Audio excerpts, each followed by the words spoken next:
Ako po si Remnan Rensan, ang naatasang maghayag ng salita ng Diyos. Bago po tayo dumako sa paghayag ng salita ng Diyos, tayo po muna ay manalangin. Maraming salamat po sa pagbibigay niyo sa amin ng panibagong hininga, panibagong kalakasan, at syempre sa panibagong araw. Maraming salamat po dahil hindi niyo kami pinababayaan sa pagtulog at sa paggising.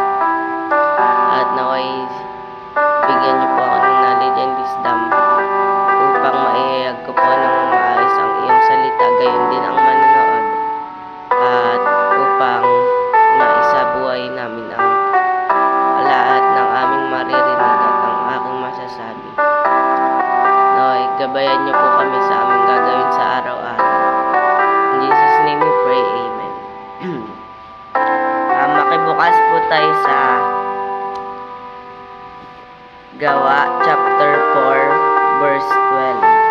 Ang sabi po rito, sa kanya lamang matatagpuan ang kaligtasan, sapagkat walang ibang pangalan ng sino mang tao sa buong mundo na ibinigay ng Diyos sa mga tao upang tayo ay maligtas.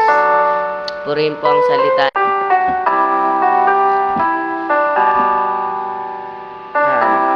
Sabi nga po dito, sa kanya lamang matatagpuan ang kaligtasan, sapagkat walang ibang pangalan ng sino mang tao sa buong mundo na ibinigay ng Diyos sa mga tao upang tayo ay maligtas.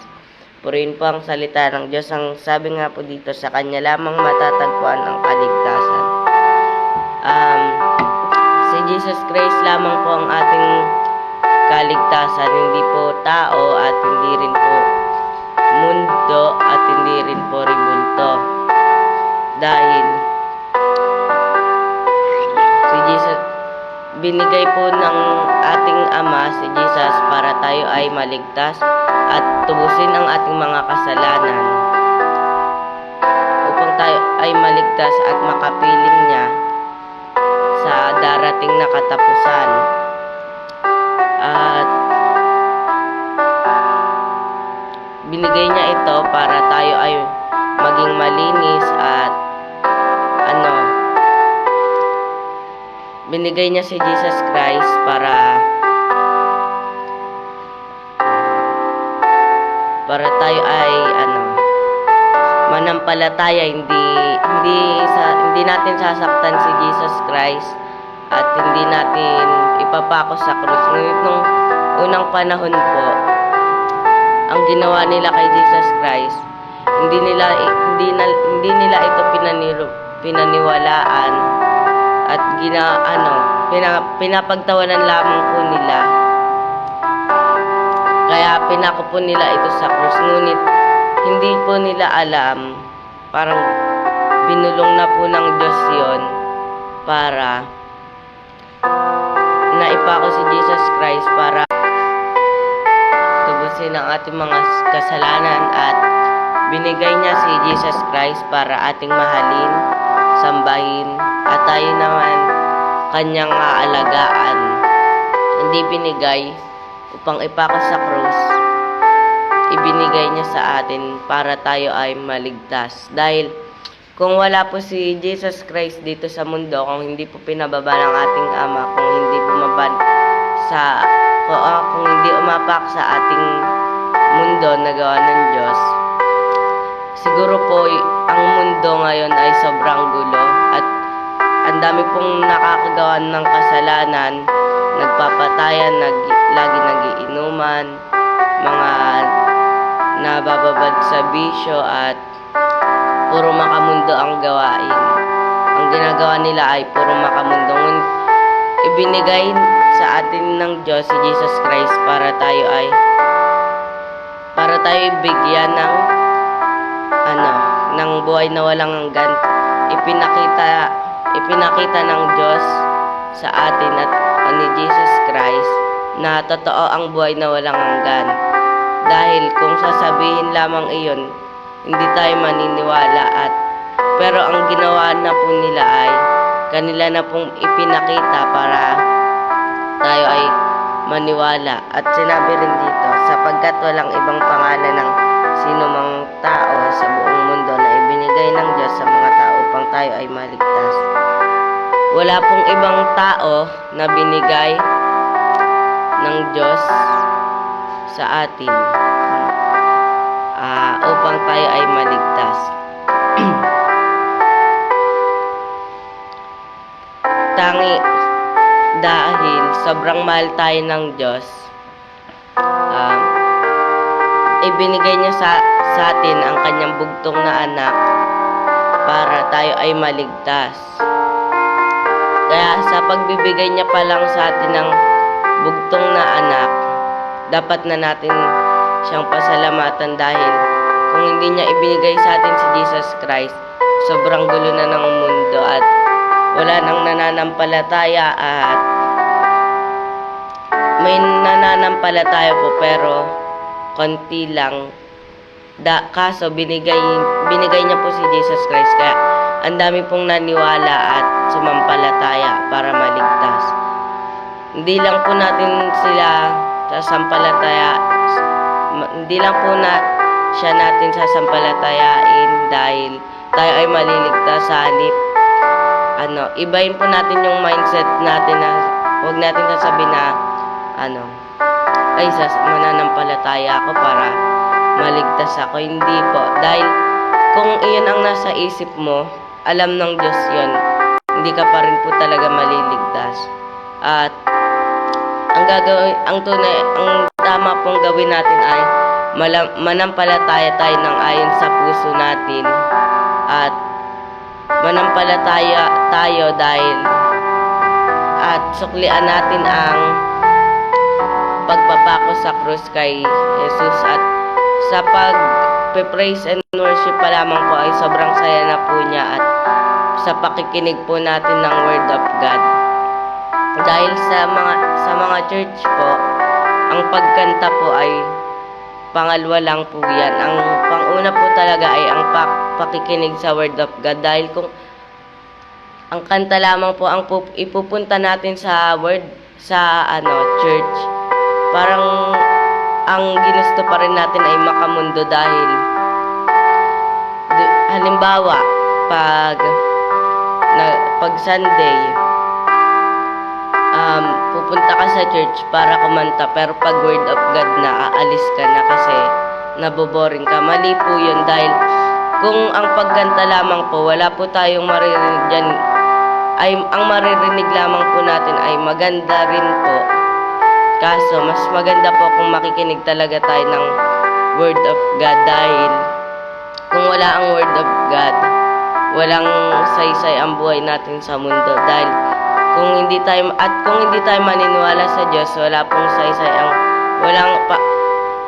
wala pong kwenta ang buhay natin sa mundo dahil wala tayong Jesus sa buhay, hindi tayo maliligtas.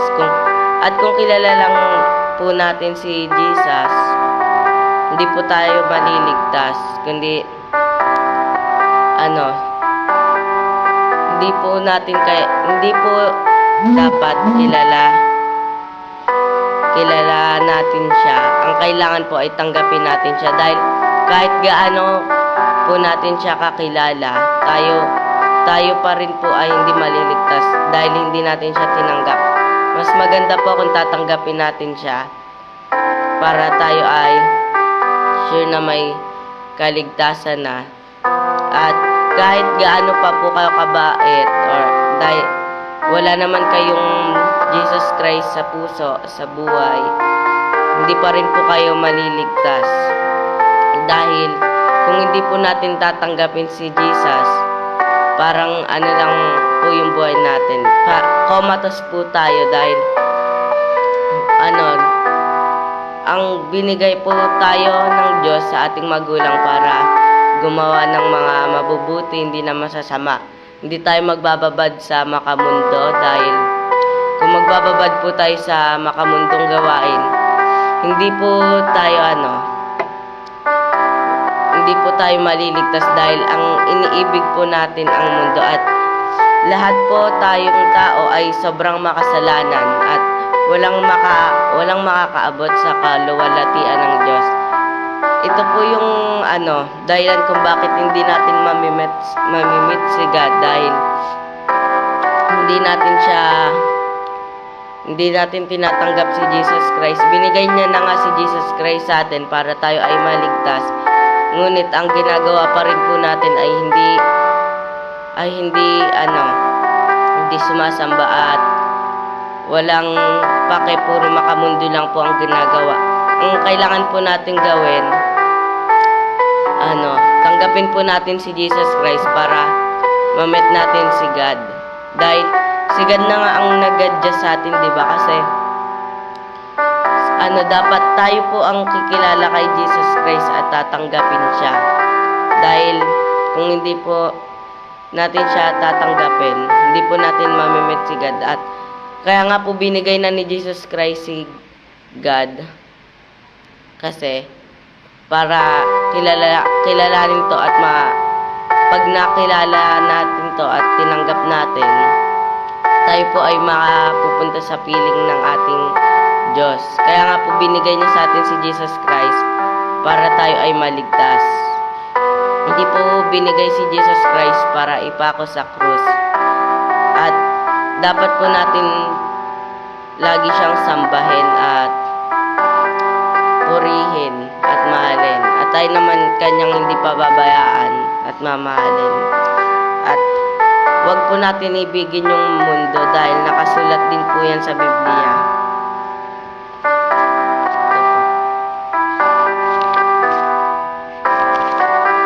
Makibukas po tayo sa 1 John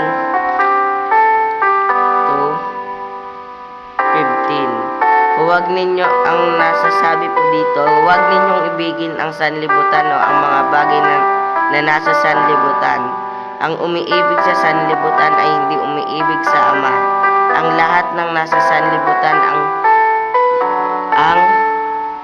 masasamang nasa ng laman, ang nasa ng mata, at ang pagmamalaki sa mundo ay hindi nagmula sa Ama kundi sa sanlibutan. Ang sabi po rin po ang salita ng Diyos. Ang sabi nga po dito, huwag po natin iibigin ang mundo dahil ang mundo ay gawa lang po ng ating Diyos. Hindi po yan Diyos dahil ang Diyos po ay ang naggawa. Hindi wag po natin ibigin ang mundo.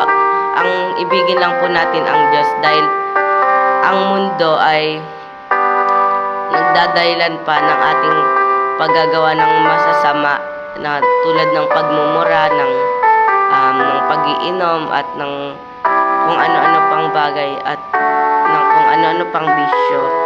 At ang mundo po ang dahilan kung bakit nakakapaggawa tayo ng masama. Hindi nga po talaga mundo ang dahilan, na sisisi lang po ang mundo dahil sa mga tao. Kung nakakapagsalita nga lang po ang mundo, sasabihin niyo, ba't akong nadadamay dyan? Nananahimik lang naman yan. Ang tao po ang gumagawa ng kasalanan sa mundo. Kaya po ang nasasabi, makamundong gawain ang mga kasalanan. Dahil ang mga tao, gawa pa rin po ng kasalanan kahit alam na nilang mali. Ine-enjoy pa po nila. At kahit alam naman po nating lahat na mali na yung ginagawa natin, ang ginagawa pa rin po natin ay ine-enjoy pa rin po natin sa halip na i-surrender agad natin to kay God. At pag tayo ay nakagawa ng kasalanan, hindi na po natin to ulitin. At wag na po ulit tayo gagawa ng kasalanan at surrender na natin to kay God at humingi tayo ng patawad at humingi rin tayo ng tawad sa nagawa natin ng kasalanan. At sabi rin po dito, ang lahat ng nasa sanlibutan ang masasamang nasa ng laman, ang nasa ng mga mata, at ang pagmamalaki sa mundong ito ay hindi magmumula sa Ama kundi sa sanlibutan. Sinabi nga rin po dito, ang nasa ng mga mata. Ang naintindihan ko po doon ay ang pagnanasa ng ating mata sa ating mga kapatid. Masama po yun, yung parang titingnan mo ang isang lalaki o ang isang babae na masama. O iniisip mo na papatayin mo siya or kung ano man yung nasa isip mo. Masama po yun, wag po natin yun gagawin. At ang mga kasalanan ay hindi po nagmula sa Ama kundi sa sanlibutan. Dahil kung nagmula yan sa Ama, wala pong banal dito. Ngunit ang ating Ama po ay sobrang banal. 'Di ba po pag nakita natin ang Ama, tayo ay pwedeng mabulag o mamatay dahil sa sobrang kabanalan niya. Hindi natin siya makikita.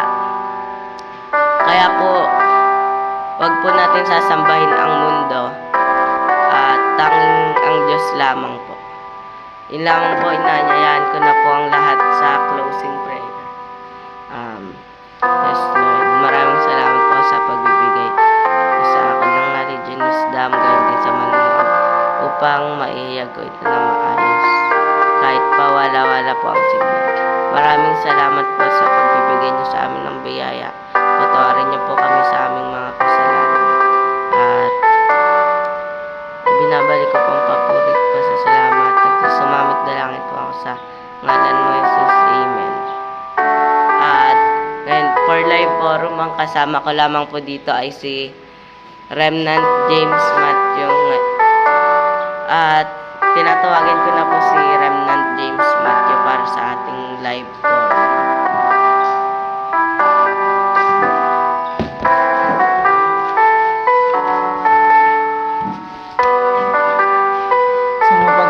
Umaga po sa ating lahat.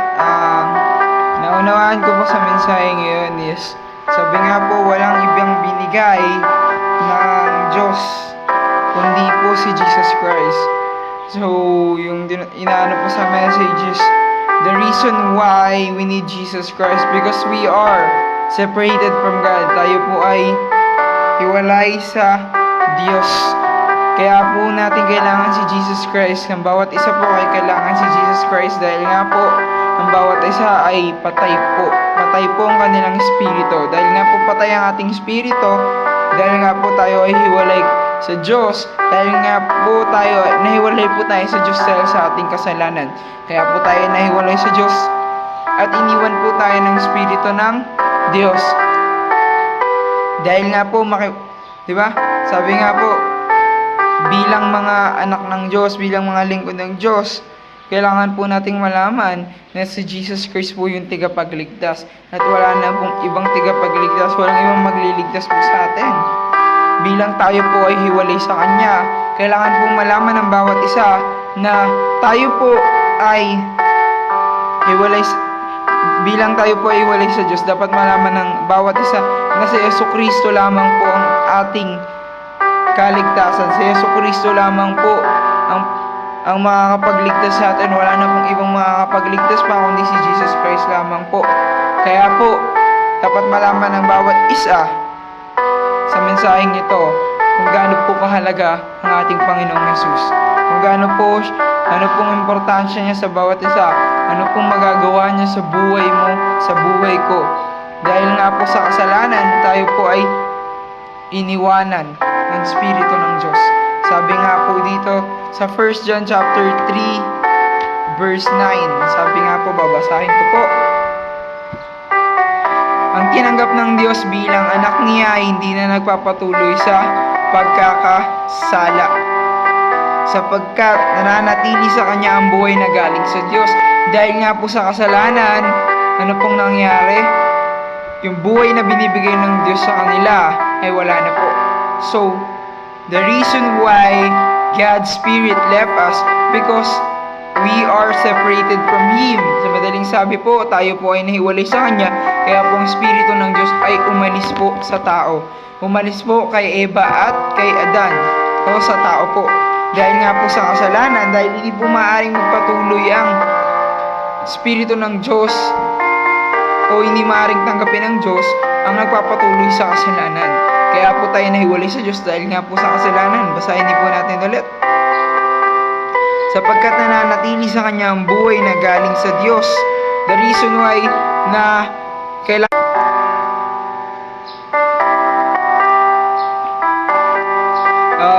sa panandalian pong nawala ang ating dahil po naglulong ang ating internet.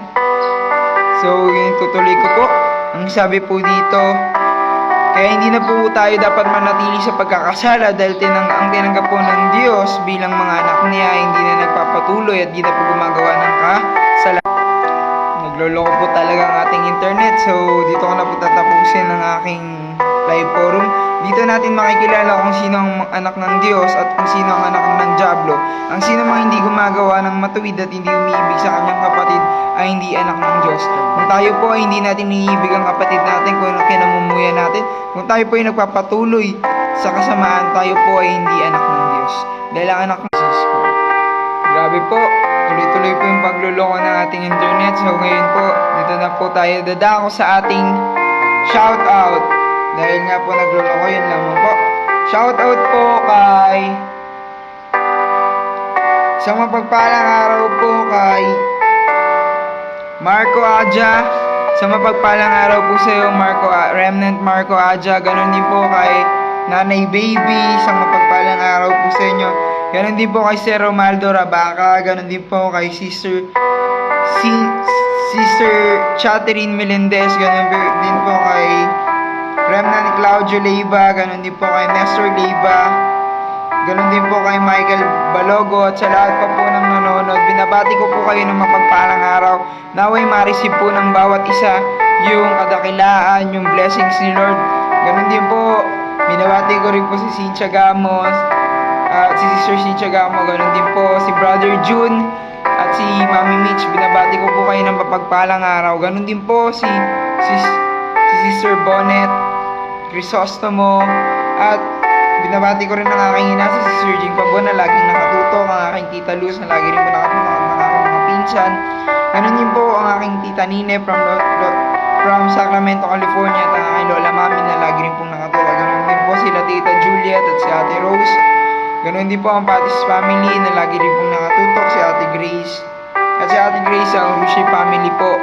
Ganun din po, binabati ko rin po kayo ng mapagpalang araw at naway ma-receive niyo po yung kaligayahan ng bawat isa, ma-receive po natin. Ganun din po si Angel at si Ruben. Binabati ko po kayo ng mapagpalang araw. Ganun din po ang aking classmate na si Akira. Ngayon po, binabati ko po ang lahat ng manonood at manonood pa. Isang mapagpalang araw po. Naway ma-receive po ng bawat isa ang patunay na kaligayahan at pagpapala. Binabati ko rin po ang Sitio Halal, Sitio Burol, Sitio Radar, Angelina Bill, Purok Maligaya, ng napaka-ligaya at pagpapalang umaga sa bawat isa. Ganun din po ang J-Talk Spam, Theologian. Binabati ko rin po ang ating mga kapastoran. Binibilisan ko na po dahil nagloloko po talaga ang internet. Binabati ko po ang ating kapastoran, si Pastor PJ ang Antipolo, Pastor Sammy Pasig, Pastor Julius ang Creekland, Pastor Hanser ang Main, Pastor Alex Amate, Pastor Jess, and Pastor Simon. Ganoon din po si Kim Suki ang Serowin Church. Ang bawat churches po, binabati ko po ng mapagpalang ang araw ang bawat isa. Ngayon po, tinatawag So, ito na po, tinatawag ko na po si Remnant Rain Shen para sa ating pagtatapos po.